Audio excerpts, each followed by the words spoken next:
Mansfield in the morning. This morning I'm looking at hope and how the future unfolds out of what we do today. Okay. All right, so I'm starting with the previous Archbishop Rowan Williams, and he was asked whether he was an optimist or pessimist. And I do wonder around here, I think I know who's optimistic, and hopefully most of us are. But his answer was that he's neither. He always used to answer and say, I'm hopeful. An optimist says that it will turn out all right. Pessimist said it's all going to turn out wrong. And a hopeful person says it is possible we can make it better. And that's the place he wants to talk from. And he said it was because he believed with all his heart that it's always possible to make things better. And the slogan that he used to quote in respect of this was from Martin Luther, who said that if he knew the world was going to end tomorrow, he would plant a tree, meaning never mind what's going to happen tomorrow, decide what is a good thing to do today, and the future unfolds out of that, which is what I really like, and I think that's where we're at the moment. We cannot tell what's going to happen tomorrow, but we can do good things today, and the future will unfold out of that. Now, one of the people I know is going through a retrenchment, so yesterday I sent her just a little WhatsApp, and I said, how are you? And I did get quite a long reply, and I thought because so many people are going through retrenchments at the moment and losing jobs, that this might help others who are going through it to remain in a place of hope. And she said the following, she said, I need to remind myself too often at the moment that I'm not in control, that this is just a thing happening to me, that in reality, in the bigger scheme of things, is actually insignificant.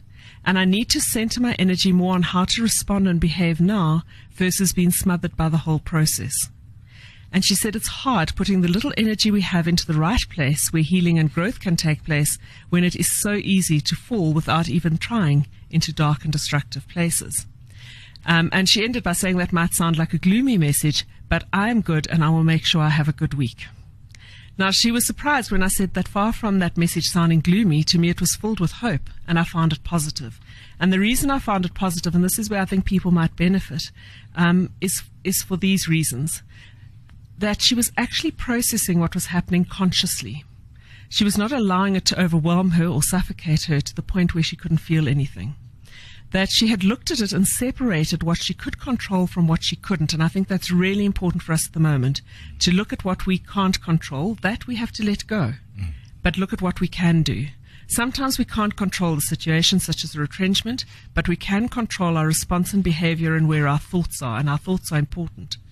And the best part for me, but also the hardest reading it and feeling it, was that I think there are many people who are tired and they only have that little energy left.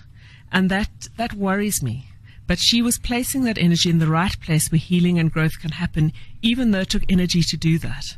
So it's a conscious decision to place your energy in the right place and not allow yourself to slip into that dark place. And of course, she ended by saying, I will make sure I have a good week. A very positive statement. And even in that, you begin to feel better, because as we know, what we think and what we say informs how we are. So we can allow our thoughts to consume us, smother us. But if we change our thoughts, our perception changes and our emotions change, and we do better. Talking about optimists and pessimists, I read the other day that you can give one person a field of roses and all they'll see is the thorns. You can give another a single weed and what they see is a beautiful wild flower. So it's a perception that counts, where we put our thoughts, how we're thinking. So today, whatever you're going through, believe it will get better, because it will, and move your thoughts to a place where healing and growth can happen. And remember what Martin Luther was saying, never mind what's going to happen tomorrow, decide what is a good thing to do today, and the future unfolds out of that. All of us have that ability to change our thoughts, and if we're really, really struggling, we can ask for help. It's absolutely fine to ask for help. But let us decide today to do the one good thing, even if it has no benefit for us, because the future, as Martin Luther said, unfolds out of that, and the future will be better because of what we do today. May God bless you and keep you safe.